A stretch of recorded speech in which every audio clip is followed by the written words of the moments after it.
तेजस साहेब आणि वेंगुर्लेकर ह्या दोघांकडे माझी केस आहे. त्यांनी पण काय नाही केलं. ती स्नेहा हरणेने परत तिच्याकडे पैसे दाबले आणि ही केस माझी झोपून टाकली.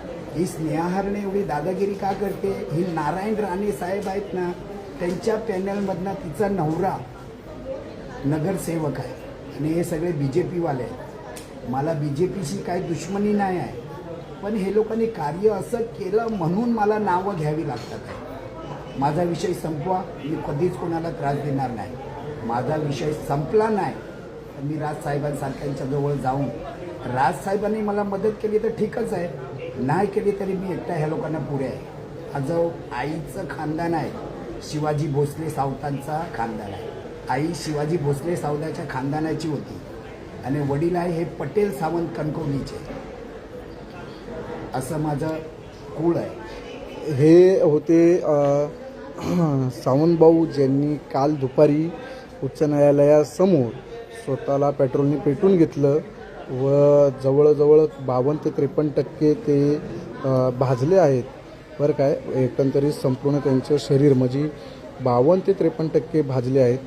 तर फक्त सावंतभाऊ, आम्ही ह्या व्हिडिओच्या माध्यमातून तुम्हाला एकच सांगू की सन्माननीय राजसाहेब ठाकरे अर्थात महाराष्ट्र नवनिर्माण सेना हा एकमेव असा पक्ष आहे तो अर्ध्या रात्री म्हणजे जेव्हापासून पक्ष स्थापनेपासून ते आत्तापर्यंत किंवा इथून पुढे जेव्हा केव्हा मराठी माणसावर अन्याय, अत्याचार किंवा मराठी माणसाला नख जरी लागलं तर पेटून उठणारं नाव म्हणजे सन्माननीय राजसाहेब ठाकरे.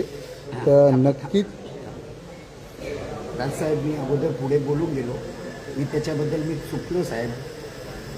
पण साहेब, माझी मानसिक स्थिती एवढी छिन्न झालेली, एवढे मोठे मोठे होद्द्यांवाल्यांकडे मी गेलो, शिंदे साहेबांकडे गेलो, प्रधानमंत्रीकडे गेलो, आता मुख्यमंत्री आहेत त्यांच्याकडे गेलेलो, अजित पवारांकडे गेलेलो, त्यांचे PAकडे गेलो, विखे पाटलांकडे गेलो, महसूल मंत्रीवाल्यांकडे गेलो. पण साहेब, एवढ्या सगळ्यांनी मला छळलं म्हणून माझी हिंमत नाही झाली तुमच्याजवळ यायची. की मी चुकलो साहेब, मी तुमची माफी मागतो. हरकत नाही, काय हाताला तुम्हाला हे होईल. फक्त जनसामान्यांचं न्यायालय म्हणजे शिवतीर्थ हे 365 दिवस व दिवसाचं 24 तास हे जनसामान्यांसाठी ओपन असतं आणि नक्कीच आशा व अपेक्षा करतो की महाराष्ट्र नवनिर्माण सेनेच्या वतीने तुम्हाला नक्कीच न्याय मिळेल व इथून आणि स्थानिक पोलीस चौकीला जाऊन तुमच्या संदर्भात विचारणा करणार आहोत की तुम्हाला हे झाल्यानंतर जे कोणी दोषी आहेत त्यावर काय कारवाई करण्यात आली आणि काय काय संपूर्ण तुमचा जबाब वगैरे लिहून घेतलेला आहे. बरोबर, त्यांनी काय काय लिहून घेतलं आहे, तुम्ही सांगितलेला जो काही घटनाक्रम आहे काय तो तंतोतंत त्या ठिकाणी मांडला गेला आहे का किंवा त्याच्यामध्ये